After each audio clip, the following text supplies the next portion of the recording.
Hola, hola a todos los ciudadanos universales que nos escuchamos hoy nuevamente aquí en Imago, el programa que ha sido creado con la intención de motivar la incursión en el autoconocimiento y también para potenciar el estado de conciencia del ser. El día de hoy vamos a trabajar en un tema que tiene mucho que ver con los patrones de conducta y los programas.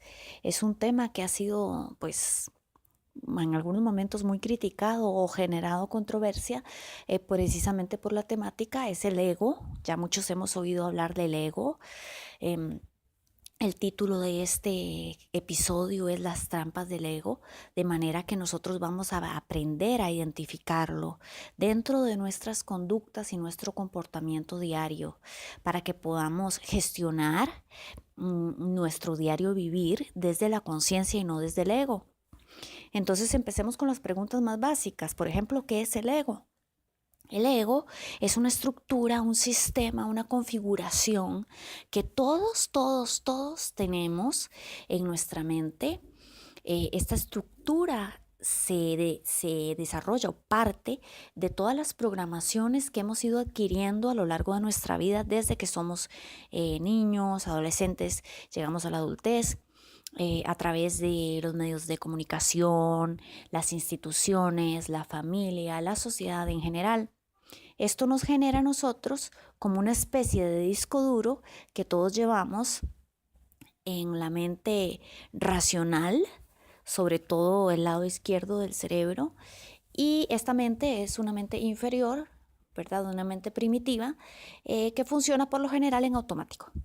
Entonces, partiendo de que el ego, la definición es esta, es un conjunto de estructuras y de sistemas de datos que tenemos todos adentro y que funcionan en automático, ya vamos viendo un poco de horizonte con respecto a su funcionamiento. Entonces, tenemos que el ego está alineado con la mente dual y con la mente lineal, con el pensamiento lineal. Entonces, aclaramos, ¿qué es la mente lineal?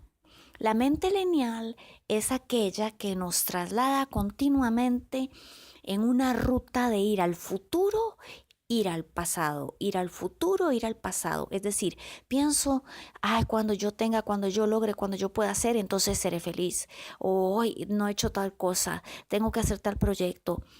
O si no, voy al pasado, todo lo que no tengo, todo lo que quisiera.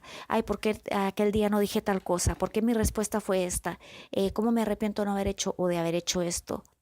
Entonces nuestra mente pasa fuera del presente viajando continuamente hacia el futuro y hacia el pasado, pero nunca en el presente. Esto es la mente lineal. Cuando decimos la mente dual, es pues una mente polarizada de rebote también. ¿Qué quiere decir? Que pasamos en grande, pequeño, bueno, malo, tengo, no tengo, bonito, feo, puedo, no puedo, etcétera, ¿verdad? No hay una integración, no hay una unidad dentro de esta mente dual y dentro de esta mente lineal. El pensamiento lineal, el ideal sería que nosotros pensáramos en una mente o tuviéramos un pensamiento circular, concéntrico. Es decir, un pensamiento circular es aquel que se moviliza a través de la conciencia y siempre está presente. Entonces nos hace permanecer conscientes. No inconsciente, sino en automático. Repito, el ego actúa en automático y está siempre en el modo inconsciente, modo automático, modo inconsciente, modo automático. ¿Para qué? Preguntarán algunos, ¿de qué le sirve al ego mantenernos fuera del presente y no en el futuro, y en el futuro y en el pasado? Bien, es muy simple. El ego, la función del ego, también para que sepamos para qué servía el ego o para qué sirve, es la sobrevivencia. A nivel histórico, para eso fue que fungió el ego, para la sobrevivencia. Entonces, el ego no es del todo malo. El asunto es que no siempre necesitamos estar activados en sobrevivencia. Recordemos que aquí en Imago nosotros estamos trabajando en un estado del ser para que nuestra vida se convierta en trascender, no en sobrevivir, ¿verdad? No estamos en la época de las cavernas, por eso al principio dije que el ego pertenece o permanece en una mente inferior. Nosotros trabajamos en Imago, les recuerdo, con un potencial superior de una fuente continua, no interrumpida, que es la conciencia. No desde el automático, desde la reactividad, desde las programaciones, sino desde la conciencia, que es una fuente ininterrumpida de energía, ¿verdad? Entonces, volviendo al tema del ego, él necesita sobrevivir. Este disco duro que tenemos requiere una subsistencia, es decir, una fuente de alimentación. ¿Cómo se alimenta? De los pensamientos y de las emociones que lo refuerzan. Entonces, el ego parte de un patrón muy fuerte de carencia, es decir, no tengo, no puedo, no soy, o un patrón de pobreza y de carencia ¿de qué? De trabajo, de dinero, de salud, de amor, de atención. O sea, el ego está direccionado y su punto de partida es en todo aquello que no es, que cree que no es y que cree que no tiene, ¿verdad? Partiendo de este punto. Entonces vive en una perenne lucha y competición. Siempre está en estado de alerta, siempre está luchando, compitiendo, ¿verdad? Con un esfuerzo continuo, alerta, reactivo. No fluye libremente. No, cuando nosotros reaccionamos o nos comportamos a partir del ego, repito, actuamos en automático, pero aparte de eso, no estamos eligiendo. No estamos aplicando nuestra autoridad y potestad para definir cómo comportarnos en cada caso, ¿verdad? Entonces, desde esta dualidad, el ego es reforzado y alimentado por el pensamiento humano. Cuando las personas mantienen y sostienen repetidamente todos los días las preocupaciones, las angustias, los resentimientos, la ira, la pena, la lástima a veces, el compadecimiento, el autocompadecimiento, el cansancio, el agotamiento, todas las emociones densas que nosotros podemos tener, ¿verdad? En nuestra vida, todas estas emociones refuerzan al ego, lo alimentan y lo hacen más grande. Y entonces es allí donde nace el problema o la dificultad con el ego, que ya no está cumpliendo su función. Simplemente se ha vuelto por nuestra responsabilidad el protagonista de nuestras vidas y el que dirige. Vean qué serio. Con estas formas de pensamiento nosotros le damos la autoridad al ego y convertimos un poco lo que podrían ser, viendo una fábula de estas de dibujos animados, personajes minúsculos y pequeñitos, mediante nuestros pensamientos tóxicos y reiteración de patrones y conductas también tóxicas y densas. Entonces lo que hacemos es que empezamos a convertir estos personajes pequeñitos, los hacemos unos monstruos enormes, ¿verdad? Gigantescos, que acaparan nuestra vida y la dirigen. Entonces, muchas personas viven inconscientemente, escúchenme, y viven en automático. Por ende, viven dirigidas por el ego. Nunca ejercen su libertad consciente para vivir. Y hay personas, es feo lo que voy a decir, tal vez desagradable, pero que se mueren así, ¿verdad? Entonces, hay muchas teorías que dicen hay que matar al ego, hay que apartar el ego es malo. Aquí no es, eso es mente dual, aquí no estamos hablando de si es malo o bueno, simplemente fue una especie de configuración que ha existido con un fin X, pero que nosotros desde la conciencia sabemos que no requerimos para actuar y para conducirnos en una vida de calidad. Porque en una vida tensa, con preocupaciones, agotadora y además regida por el ego, cero energía, les digo, cero energía para actuar, para pensar o para vivir o para disfrutar o para todo, no hay energía con el ego, porque siempre tienes que estar a la alerta, siempre tienes que estar en defensiva, ¿verdad? en respuesta inmediata, sin calma, no hay calma. Cuando se conduce uno con el ego no hay calma ni serenidad. Entonces, si nosotros tenemos la opción en esta vida, y eso es lo que estamos aprendiendo a hacer en Imago, de trabajar desde una fuente potencial, sin desgastarnos, oigan lo que les digo, entonces vamos a cambiar de dirección, ¿verdad? Podemos cambiar de dirección mediante la conciencia, es decir, estar presentes. Cuando hablamos de estar presentes, el ego se diluye. Por eso es que yo les hablo tanto de la conciencia, de estar presentes, ¿verdad? No es caprichoso lo que les digo. Y ustedes me dirán, pero ¿cómo? Presentes y conciencia, ¿a qué te refieres? Bueno, pues muy simple. La conciencia es el ser, es un infinito. La conciencia es un estado que alcanza no solamente lo intangible, sino frecuencias vibratorias. Ven qué importante. Y cuando nosotros estamos presentes, no que estoy sentado aquí, pero mi mente está en otro lado, sino que yo estoy en completud, consciente de que estoy aquí en este momento, no puedo dedicar atención a otra cosa que no sea estar presente y mi conciencia. Y escuchen, no importa que estemos con otras personas, ejercer la presencia no quiere decir tener que estar solo ermitaño en una montaña. Ejercer presencia es estar consciente en todo momento.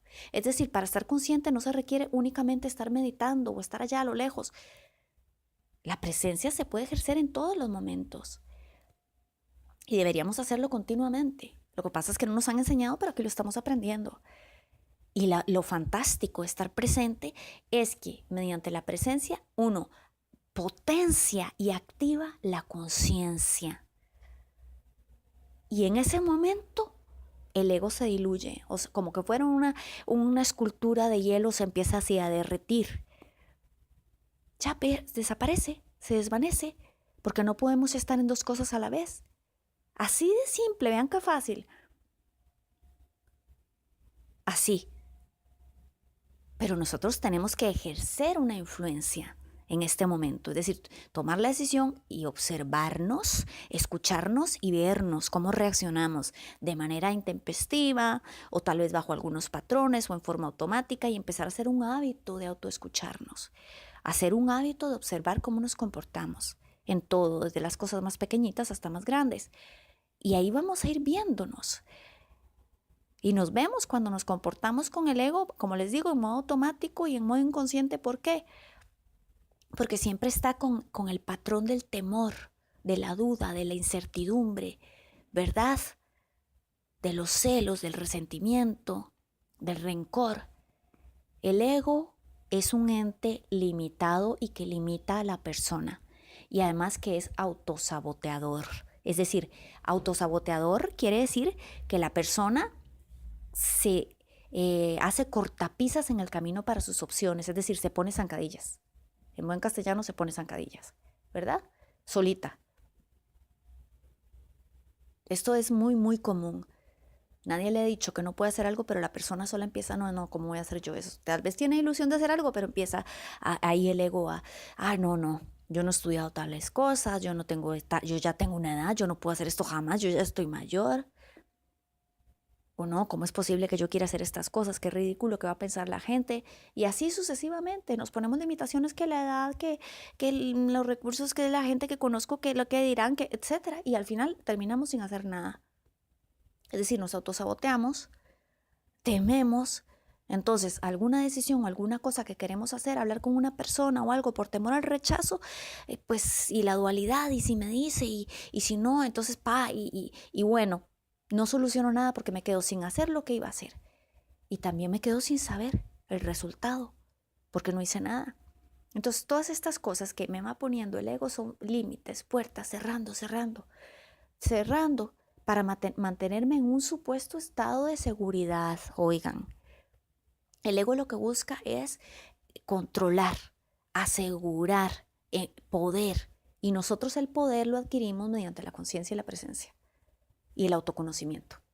Nosotros ya tenemos todas las herramientas aquí, no tenemos que buscar nada afuera o que alguien nos dé un milagro mágico ahí para... Nosotros tenemos todo, oigan, todo lo que se necesita. Y eso no es de ahora, eso desde Aristóteles y antes muchísimo más ya se sabía esto. Lo que pasa es que lamentablemente no se le da la importancia o no se aplica, pero lo tenemos todo dentro. Entonces, si nosotros estamos viviendo y estamos acostumbrados a vivir desde una fuente limitante y nos estamos convirtiendo en esclavos y no sabíamos, somos esclavos del ego, nosotros lo que tenemos que hacer es, mediante una voluntad y una decisión, intencionadamente, observarnos y escucharnos y ver cómo nosotros mismos nos ponemos las zancadillas y también cómo se las ponemos a los demás. Cuando las personas dicen, le voy a copiar a su tanito tal trabajo, porque es que claro, como que la persona no tuviera creatividad, como que uno no tuviera creatividad. O cuando haces alguna cosa de trabajo y piensas que te la van a copiar, empiezas con el temor. El ego es temor, el ego es duda, el ego es inseguridad. Oigan, el ego es inseguro, temeroso. ¿Verdad? Nadie nos puede copiar nada. No existen otros como nosotros. Es decir, yo soy única. Ustedes son únicos, cada uno tiene sus particularidades y esto es maravilloso. Nadie puede hacer las cosas como ustedes las hacen, como tú las haces, para hablar a nivel individual, cada uno. Nadie. Entonces, ¿de qué va a temer uno si uno no tiene competencia? No hay competencia. O sea, la competencia es una idea, una creencia. Si bien es cierto, hay mucha gente muy talentosa y con muchas características especiales, nosotros también. A partir de ahí ya no hay que pensar nada más. Todos esos rollos mentales y todas estas limitaciones son eso, ¿verdad? Limitaciones. Y para eso tendríamos pues un libro gruesísimo de ponernos una lista de todos los obstáculos que nos ponemos antes de hacer o de decir algo. O de permitir a los demás. Entonces vamos a empezar precisamente por trabajar desde el potencial y no desde la carencia. Abandonemos ese refuerzo, por favor. Ese reforzar al ego mediante el pensamiento en el pasado y al futuro. Dejemos de divagar, dejemos de perder el tiempo. Nosotros deberíamos de concentrar nuestra energía en el presente, enfocándonos, como habíamos hablado en otras ocasiones, en lo que queremos lograr y en lo que queremos hacer en nuestra vida. Pero más que eso, sobre todo en lo que nos gusta, ¿verdad? No en lo que nos desagrada. Entonces con esto vamos a ir cerrando. Identificación del ego. Ya sabemos cómo todos los días de ahora en adelante vamos a observarnos cómo hablamos, si estamos reactivos, si estamos inconscientes, si estamos en automático, si nos bajamos el piso, como dicen popularmente, o estamos ahí impulsándonos y motivándonos y creyendo en nosotros. ¿Cuál de estos? Es muy simple. ¿Qué hago? ¿Qué hago para que se diluya el ego? Estar presente. Me tengo que acostumbrar a ejercer presencia y que mi conciencia se expanda. Escuchen esto, porque quiero cerrar con esto. Cuando ustedes permiten que la conciencia se expanda en ustedes, que todos la tenemos, uno tiene un estado de tranquilidad y de paz que nada ni nadie se la da, oigan, nada ni nadie. Se siente uno libre, como que flota, como que fluye de verdad, es extraordinario. Dense la oportunidad de experimentar esto, es lindísimo. Pero para eso también hay que, pues, prestar atención, dejar de ignorar. A ver en qué cuadrito estamos, en el del ego o algo de la conciencia. Y con esto los dejo. Les envío un abrazo muy grande a todos. Nos escuchamos en el próximo audio. Recuerden, pueden ir a la plataforma en Instagram de imago-ser. Estamos también en la cuenta de iVoox, Gloria Rivero Roch, Imago. Entonces, les agradezco mucho que hayan estado aquí. Si tienen alguna consulta, pueden dejarla en los comentarios, dar un like si les gustó, y también ahí está el correo electrónico por si tienen algo que necesiten saber. Que tengan una extraordinaria tarde, noche, día, y nos escuchamos pronto.